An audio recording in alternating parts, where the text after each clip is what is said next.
Good morning, my peeps. Welcome to another edition of Goober versus Guru Mask Challenge.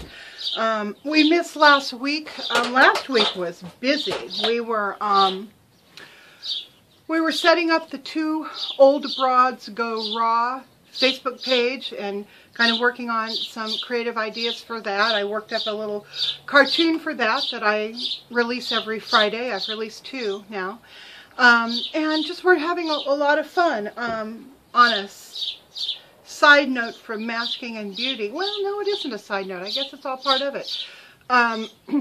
This past first week of vegan style eating netted me a 6-pound loss, which I'm certain is not all fat. I'm guessing 2 to 3 pounds of that is probably water loss, because I was still retaining just a little bit of the inflammation that I'd had before. Not enough to keep me down, certainly, but you know, I could still kind of feel it. And I would have water retention, which you can feel, you know, in your hands when you wake up in the morning.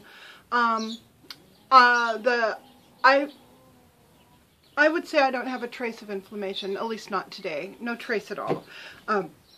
My muscles are a little sore, but that's just because I've been doing a lot of work outside, and no water weight, excessive water weight retention that I can feel anyway. So, thumbs up on the vegan style eating. I'm doing great. So that's that. I'm recovered from having lost burrito. Well, not recovered, you never recover. But I've made peace with all of that, and I know he's in a better place. In fact, the place he's at is right underneath my pink table, right down here in his beautiful wooden box that I need to decorate. I'm not ready to scatter him, but I'm certainly ready to keep him on the porch and, you know, hang out with him. Okay, so today's mask is another one from the boutique masking or beauty boxes. It's called Pour Gassoul Pack. I have no idea what a gassoul is, but I just loved it. Just the name. I mean, they've got this like scary little, I don't know, little demony creature up there. That must be a gassoul. Maybe it unleashes, you know, Slimers from the upcoming Ghostbusters #2, and they do their gassoul evil work on your pores. I don't know, but I liked it. I've used this before, and I loved it so much, and I'm so glad. Thank you so much, Cynthia, for sending me some of this, because I really enjoyed it, and I'm not doing those beauty boxes anymore. So let me just see if I can tell you what's in this. Again, probably not cruelty-free. It sure doesn't say that it is. Let's see, what does it tell me that's in it?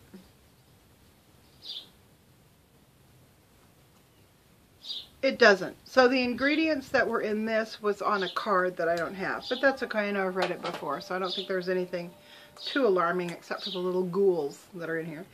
The little gassouls. Okay, so you just pull the top off, like you're opening a tiny little thing of yogurt. And it is a sort of a clay-like gel consistency. Let's give it a little sniffy sniffy.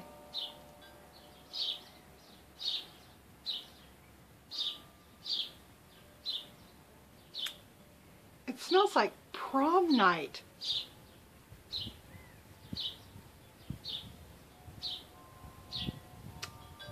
It smells like drugstore perfume, too much alcohol, and bad decisions.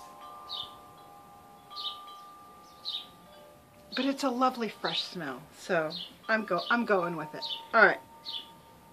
So, you know, I guess I'm just gonna slap it on. And this week's topic on beauty is a little far-reaching. For me, beauty is not just about, you know, my own person, but it's very much about my environment. Scents, obviously, are a big deal with me. How things smell, I react to that. affects my mood profoundly. It affects my mood probably as much as music affects our moods. Music affects my mood very much as well. And so my home doesn't always smell wonderful, but I'm always kind of aware of what it's smelling. And I will often, for a pick-me-up, I will light incense or candles. I'm not real big on room sprays, but I'll use those sometimes too. You know, if I've got something lying around somebody gave me or whatever. I mean, I'm not categorically opposed to artificial scents as long as they smell good.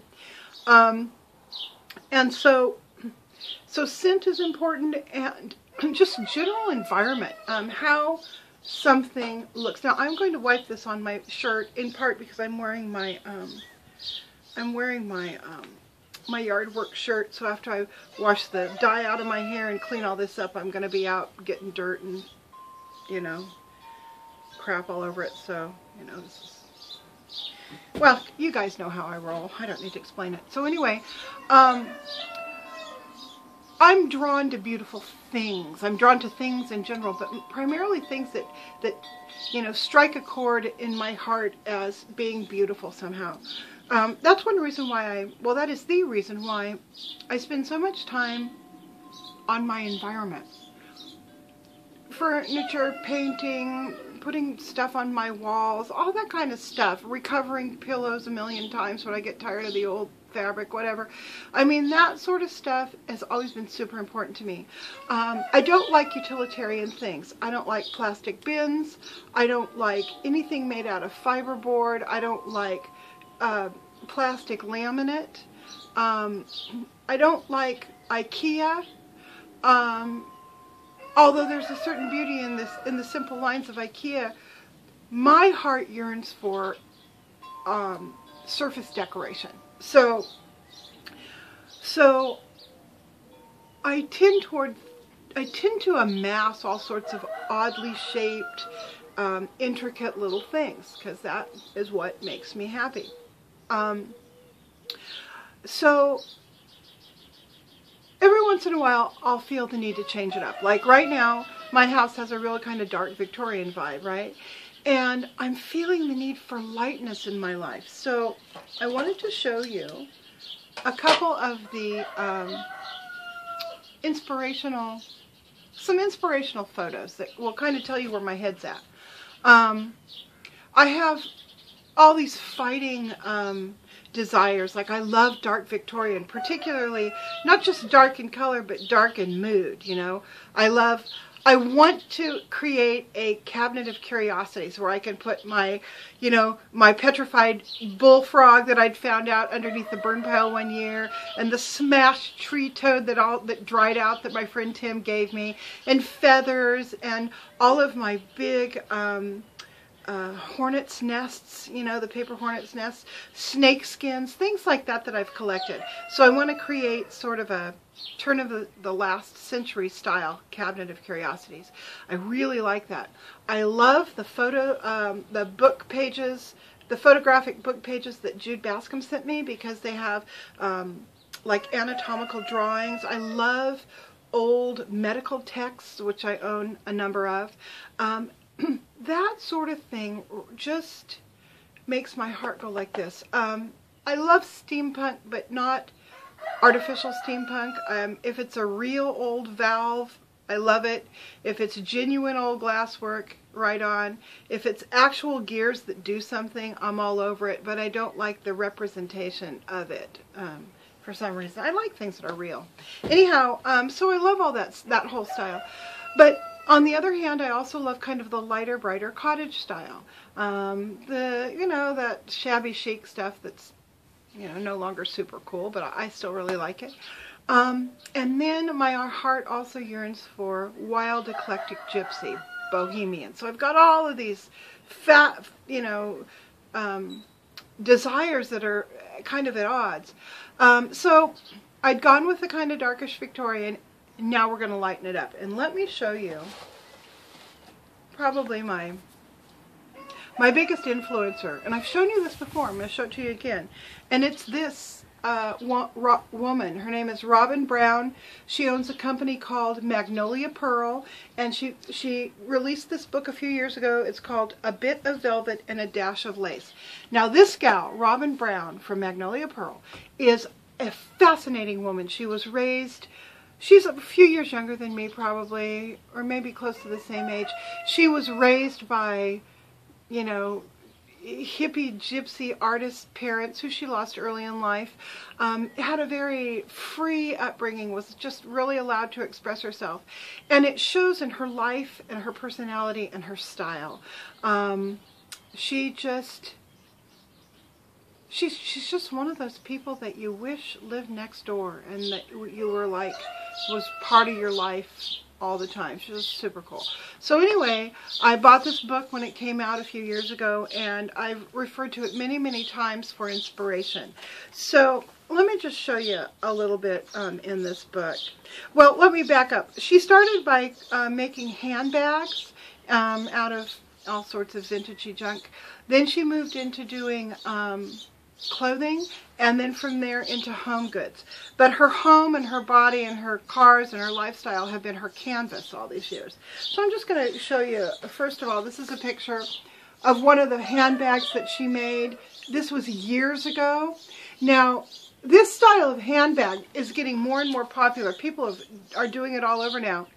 This gal did it first, or at least years and years ago, and she's been lovingly copied many, many times. So that's kind of where her whole journey started, was with handbags. I'm going to show you this picture too. There's another handbag. Notice that the gal in the photo is wearing a kind of a tattered, old, maybe a dresser scarf or something that's been beaded. Tattered things is a big part of her look. Not just shabby chic, but like Grandma should have thrown it away, it's moldy kind of deal. And I love that. I mean, like, here's sort of a dark Victorian room that she did, and you can see the velvet on that little table, the burgundy table. That's all worn off at the top. A lot of times you'll see stuff just, you know, fringe is kind of falling apart. That just freaking appeals to me. I love the whole Miss Havisham craziness. She does a lot of painting on walls, which is something that I did as a child, but haven't in many years, and I want to get back into. Here is a peacock that's painted on the wall of their guest bathroom. I think that's really cool. Oh, incidentally, the pictures of this property I'm showing you, they sold this property. They've moved from Bandera, Texas to Fredericksburg, Texas. She's opened a bricks and mortar store. And I'll show you one more picture. Oh, okay, here's her front porch, all right? Mine's a little simpler than this. I just love that. Part of what she's done is she's taken old rugs like the ones I have, she's turned them backwards, and she's tacked them up on walls to use sort of as wallpaper. Super cool. That's why I bought that moldy rug for my cross the street neighbor, because it's monstrously huge, and there's enough of it that I can wallpaper the inside of my Airstream with the rug. So, and probably do other projects for my porch. My big problem, you know, I'm so drawn to this stuff. And my big problem is that I've never felt comfortable about just letting go. I mean freaking letting go. I've done it from time to time, but, you know, I still hear the voices in my head saying, tone it down, Cheryl, tone it down a little bit. Toning things down does not feel good to me. I am not a tone downer. And I have a suspicion, a very strong suspicion, that whatever is toned down in my life right now is going to be far less so by the end of next year. I can feel this thing kind of welling up inside of me, this big explosion of creativity. I don't know where it's going to go, but I know I'm going to have, you know, way more dust collectors hanging around than I've got right now, and many more layers of paint. So, on the simpler side, that also appeals to me, I get a lot of inspiration from Romantic Country magazine. I have done, back when I was doing jewelry for like for a living, I did a lot of magazine advertisement. This was one of the magazines. Romantic Homes was one that I did a lot of advertising in. I love the aesthetic, but I'm just going to show you something that really appeals to me in terms of color scheme. I love this. This sort of light, bright, feminine, romantic kind of lots of roses and crackly white finishes and that sort of thing. This really, really appeals to me. So I think I'm going to head in this direction as far as I really like this dining area. I think it's just so pretty. I'm going to head in this direction with my house, kind of my redo with my house, only much more stuff layered. So anyhow, my environment is super important. My environment, like I said, includes scent, and it includes my own scent, perfumes. Right now, I can't tell you how many fragrances I have owned and gone through and have stashed in my house. Okay, lots of them. Most of them have been cast-offs from my mama, my sweet mama, who loves nothing more than to go to Macy's and drop a couple $100s on crap at the cosmetics counter. Okay. But these two I'm going to show you now are actually cosmetics that are fragrances that I bought for myself. The first one I'm going to show you is my signature scent that I wear almost all the time. It's Oscar de la Renta's Volupte. I love this scent. On me, it is wonderful. It's kind of powdery. It smells a little bit like violet. It has those like tuberose and rose kind of smells. I do not know what the scent notes are that are in this. Well, I've read them before, and oddly enough, they didn't jibe with what I smell, the notes that I smell. I don't think there's any violet in this, and yet violet is what I smell. It's warm, it's a balance of warm, fresh, green, floral.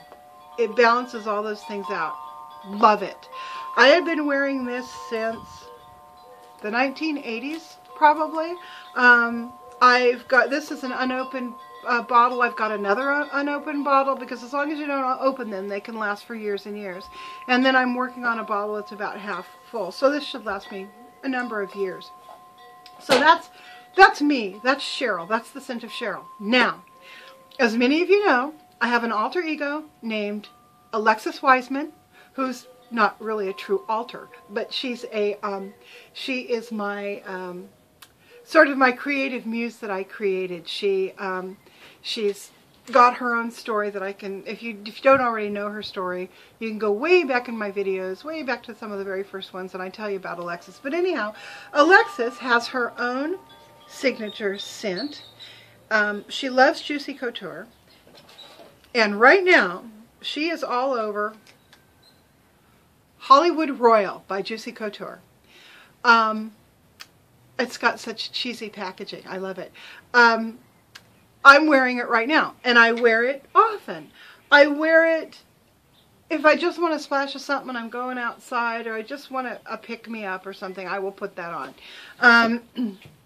It smells like teenagers. I mean, it's got, well, let me just, okay, let me just tell you what I think it smells like.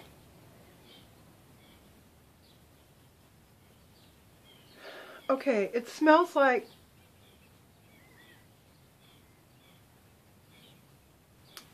the 1980s. It smells like high-waisted jeans and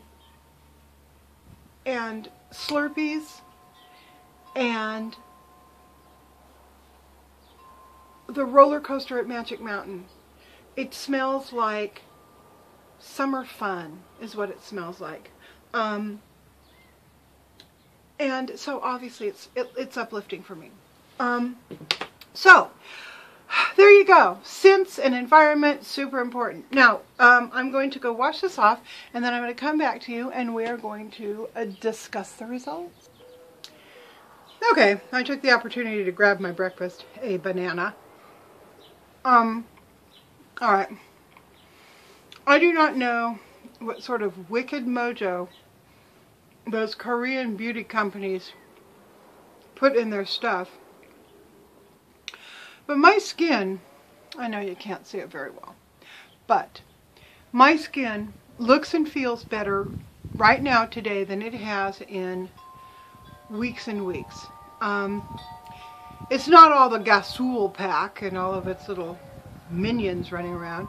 A lot of it has to do with the fact that I've been outside a lot, and I've actually gotten some sun on my skin, and a little bit of sunshine can really help your skin. It can help even things out. At least for me it does. A lot of people it makes you blotchy, but for me it kind of evens my skin a little bit, and kind of zaps blemishes if they're wanting to happen. So yeah, I love it.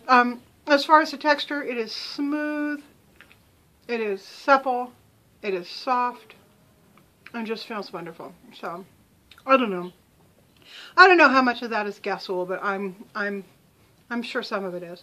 So yeah, thank you guys for coming along with me again. This was kind of a long one. I was chatty today. If you're on Facebook, check out Two Old Broads Go Raw. You can follow Cynthia and I in our 6-week journey, which just ended, first week just ended yesterday actually, and week 2 started today. So, on that note, I will say bye-bye. I hope everybody is healthy, happy, and having fun.